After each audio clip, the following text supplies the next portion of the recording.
नमस्कार। आइए बात करता हूं मैं आपकी कनिष्ठा उंगली के बारे में। कनिष्ठा उंगली ज्ञान की उंगली, और ज्ञान की उंगली यदि सूर्य की उंगली के प्रथम पर्व तक पहुंच जाए तो बुद्धिमानी का स्तर बहुत अच्छा होता है।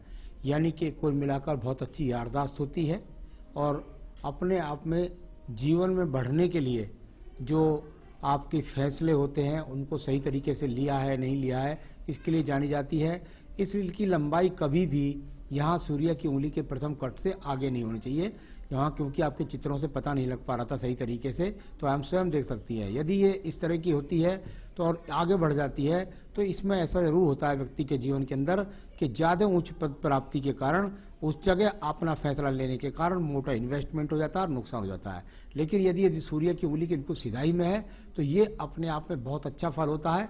आपके जीवन के अंदर व्यवसाय में, नौकरी में, किसी भी क्षेत्र में आप प्रयास करें, निरंतर व्यक्ति को सफलता प्राप्त होती है। प्रथम पर्व पर, सेकंड पर्व पर, थर्ड पर्व पर किसी प्रकार के कोई माइनस चिन्ह नहीं है। बौद्धिक क्षमता सही है, व्यवहार भी सही है और आर्थिक स्थिति भी ठीक है। यहाँ बात करता हूँ मैं इसके बाद में आपकी उंगली की, जिसको बोलते हैं सूर्य की उंगली। सूर्य की उंगली यश, मान, सम्मान के लिए, इस पर क्रॉस के चिन्ह या यव के चिन्ह या दीप के चिन्ह व्यक्ति के जीवन में खराब होते हैं। यहाँ पर इस प्रकार का कोई भी चिन्ह नहीं। साथ ही साथ इसका झुकाव जब ज़्यादा झुकने लगे ये शनि की उंगली की तरफ, तो यश पाने के लिए, धन पाने के लिए व्यक्ति अधिक प्रयासरत होता है। तो ये इस तरह की भावना को दिखलाने वाली उंगली यहाँ पर किसी प्रकार के कोई बदनामी के योग नहीं है। यहाँ पर बात करता हूँ मैं आपकी शनि की उंगली के बारे में। शनि की उंगली और शनि की उंगली के प्रथम, सेकंड, थर्ड तीनों के तीनों पर्व पूरी तरीके से मजबूत स्थिति में है। तीनों के तीनों समान पर्व हैं, यानी कुल मिलाकर स्वास्थ्य भी वर्तमान में ठीक, साथ ही साथ धन के आगमन भी यहाँ पर ठीक, और किसी भी प्रकार से धन डूबने के योग भी यहाँ वर्तमान में नहीं हैं। अब बात करता हूँ आपकी बृहस्पति की उंगली के बारे में। बृहस्पति की उंगली और बहुत सुंदर स्वरूप बृहस्पति की उंगली का, यानी पहला पर्व, सेकंड पर्व, थर्ड पर्व तीनों सम और साथ ही साथ बेहतरीन स्थिति में, कोई भी राहु रेखा इनको नहीं काट रही। पति पत्नी के बीच में बहुत अच्छा तालमेल होता है, साथ ही साथ संतान का सुख सहयोग भी प्राप्त होता है। तो ये अच्छा पर्व यहाँ पर दिखलाई पड़ता है। अब बात करता हूँ मैं आपके बुध पर्व के बारे में। बुध का पर्व, उम्र आपकी 38 से 40 वर्ष, और यहाँ पर ये समरेखाएं हैं। दोनों हाथ में देख लेते हैं, इधर भी देखिए। हाँ चलिए, राइट हैंड पे लेना पड़ेगा, 35 के बाद ज़्यादा फोकस करना पड़ेगा इधर। तो ये अपने आप में यहाँ पर जो रेखाएं हैं ये बहुत तीव्रगामी रेखा के रूप में विराजमान है। जब ये तीव्रगामी रेखाएं होती हैं ज़्यादा, तो इसको ऐसा कहते हैं कि धन का जो चलायमान स्थिति है वो बहुत तेज होती है। चलायमान स्थिति का तेज का मतलब ऐसा है कि कई बार झटकों से भी धन प्राप्त हो जाता है। तो इस प्रकार की स्थितियां यहाँ धन के स्वरूप के से सही सुंदर स्वरूप के साथ में मौजूद हैं। मैं बात करता हूँ आपके सूर्य पर्व के बारे में। ये सूर्य का पर्व यहाँ राइट हैंड में और उधर लेफ्ट हैंड में भी देख लेता हूँ, दोनों तरफ से देख लेते हैं। यहाँ ये आपका लेफ्ट का पर्व है और यहाँ पर कुछ स्थितियां अगर मैं देखता हूँ तो दोनों के दोनों हाथ के अंदर, यदि मैं वर्तमान की स्थिति से देखता हूँ, देखिए पिछले हाथ में अगले हाथों में बहुत फर्क पड़ जाता है 2-4-5 साल में। अभी यहाँ मैं अगर देखता हूँ तो जैसे आप मुझसे पूछते हैं एक सवाल, क्योंकि सूर्य की उंगली को भी मैंने देखा, सूर्य के पर्व को भी मैंने देखा, और आपने सवाल किया मैं दूसरी बार पार्षद पद पर हूँ और मुझे आगे बढ़ा पद राजनीति में कब मिलेगा। मेरा हिसाब से अगर जो मेरे पास आपकी रेखाएं मौजूद हैं, इसके हिसाब से आपको बड़ा पद मिलने की अभी कहीं 5 साल तक मुझे संभावना नहीं हाथ में दिखलाई पड़ती। इसके बाद भी रेखाएं बदलती रहती हैं, लेकिन अभी मैं कह सकता हूं कि 4 से 5 साल बाद में आपको वो बड़ा पद नहीं मिलेगा। उसके बाद और रेखाएं परिवर्तित हो जाएं, वो मिल जाएं तो वो अच्छी बात है। यहाँ अभी मुझे ऐसी स्थिति दिखाई नहीं देगी। आइए बात करता हूँ मैं शनि पर्व के बारे में। शनि का पर्व धन का पर्व होता है, और धन के पर्व पर यदि आप देखेंगे तो ये आपका राइट हैंड है। यहाँ कुछ रेखा आपकी कोई नहीं खड़ी नजर नहीं आ रही। यहाँ आपके लेफ्ट हैंड में ये रेखाएं जरूर आपकी दिखलाई पड़ती हैं। यानी इनके हिसाब से यदि मैं देखूं तो ये निश्चित बात है कि जो वर्तमान की स्थिति में है इसमें आपका भाग्य साथ दे रहा है। यानी ऐसा यहाँ भी दिखाई दिया कि आगे हो सकता है कि जो भी आपका पद बड़ा है वो आपके पति लड़े या कोई और लड़े, जैसे भी है, लेकिन आपके हिसाब से वर्तमान की स्थिति में धन प्राप्त करने के योग दिखाई देते हैं।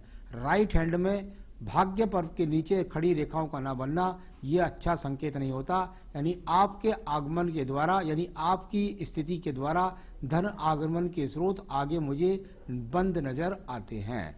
तो ये उस तरह की स्थिति बहुत आगे तक नहीं बोलनी चाहिए, नहीं मेरा कोई डराने का उद्देश्य है। जैसा मुझे हाथ में दिखता है वैसा मैं बोलता हूँ। अब बात करता हूँ बृहस्पति संपर्क के बारे में। बृहस्पति का संपर्क बहुत ही सुंदर स्वरूप के साथ में, कोई रेखा ना हो, कोई दिक्कत की बात नहीं है। पर्व सम होना चाहिए। पर्व सम होगा तो व्यक्ति के जीवन के अंदर सब कुछ देगा। यहाँ दूषित चिन्ह कोई नहीं दिखाई देता। सबसे अच्छी बात यह है, जब ये पर्वत सम होता है तो सम पर्वत संतान सुख देता है, सम पर्वत पति का सुख देता है, सम पर्वत धन की अच्छी स्थिति, लग्जरियस जीवन देता है। तो वो सारी स्थिति बृहस्पति पर्व पर यहाँ मौजूद है। अब बात करते हैं हम आपकी हृदय रेखा के बारे में। हृदय रेखा, और यदि यहाँ पर देखता हूँ तो हृदय रेखा आपकी इसके अच्छे सुंदर स्वरूप के साथ में है, यानी कि स्वास्थ्य भी ठीक है, साथ ही साथ किसी के बुरा हित नहीं सोचती हैं, कोई बुरा मन के अंदर भावनाएं नहीं है, कोई किसी भी प्रकार के रोग के संकेत भी नहीं है। तो इस प्रकार से इस हृदय रेखा के आने वाला समय भी मुझे देखने में लगता है कि मन से बहुत पवित्र है, कोई ज़्यादा सिरदर्दी नहीं लेती है और कुल मिलाकर के आप दूसरों के हित के अंदर काम करते हैं, कोई रोग के संकेत नहीं दिखाई देते। आइए बात करते हैं आपकी बुद्धि रेखा के बाद। बुद्धि रेखा, और यदि मैं देखता हूं तो यहाँ छोटी सी मछली के साथ ये बुद्धि रेखा शुरू करती है, बैलेंस करती है हृदय रेखा के बराबर, यानी बुद्धि बहुत प्रखर है, इसमें कोई भी शक नहीं है। यहाँ राइट हैंड के अंदर ये बुद्धि रेखा थोड़ा सा जब अलग हट जाए तो इसको अच्छा नहीं बोलते हैं, यानी कि ये आपके अंदर कुछ घमंड पैदा कर सकती है। ये आपके अंदर आने वाले समय में आपकी डिसीजन पावर कुछ गलत हो सकती है। इस तरह का संकेत होता है जब ये हृदय बुद्धि रेखा टूट जाती है तो आप अपने धन पर घमंड करके दूसरों का मन दुखाने में जरा भी देर नहीं लगाते हैं। इस तरीके से कह सकते हैं, या ऐसे कह सकते हैं कि आने वाले समय में आप बुद्धि का उतना ज़्यादा अच्छा प्रयोग नहीं कर पाएंगे जितना यहाँ पर दिखलाई देता है। मैं बात करता हूँ इसके बाद द्वितीय मंगल पर्व की। सबसे अच्छी रेखाएं हस्त रेखा विज्ञान के अंदर ये रेखाएं कहलाती हैं। जब ये डोटी डोटी बहाव करती हुई रेखाएं, जब ये समुद्र में बहती हुई बूंदों बांदी रेखाएं, जब ये रेखाएं बहती हैं तो इस प्रकार ये बूंद बूंद करके जो बहती वाली रेखाएं होती हैं, ये प्रत्येक व्यक्ति को हाथ में नहीं मिलती। इसका वेग देखें तो ऊपर बुद्ध पर्वत तक बहती हुई ये मछलियों की सी कतार ऊपर को जा रही है। जब ये इस तरह से कतार चली जाए ऊपर तक तो ये वो स्वर्णिम टाइम होता है जिसके अंदर व्यक्ति के पास धन के आगमन बहुत तेजी के साथ बनते हैं, और इस समय वो स्थिति बहुत मजबूती के साथ है। कोई सामने आएगा, हार जाएगा, मुकदमे में झगड़े में हार जाएगा, झंझट में हार जाएगा। इस समय सिर्फ और सिर्फ मंगल की ये रेखाएं, बजरंग बली की ये कृपा आपके ऊपर पूरी तरीके से विराजमान है। मैं बात करता हूं आपके निम्न मंगल पर्व पर। निम्न मंगल पर्व से निकलने वाली बहुत सुंदर रेखाएं, यानी कि कर्मठ रेखाएं आपके पास हैं। आप कोई आलसी जीवी औरत नहीं है, निरंतर काम करने वाली औरत हैं, और ये वो रेखाएं मेहनत कश इंसानों के हाथों के अंदर दिखाई देती हैं, जो कर्म करते रहते हैं उनके अंदर होती है, और ये वेग भी बहुत अच्छा आपके हाथ के अंदर दिखलाई पड़ता है। चलिए मैं बात कर लेता हूं आपके चंद्र पर्वत के बारे में।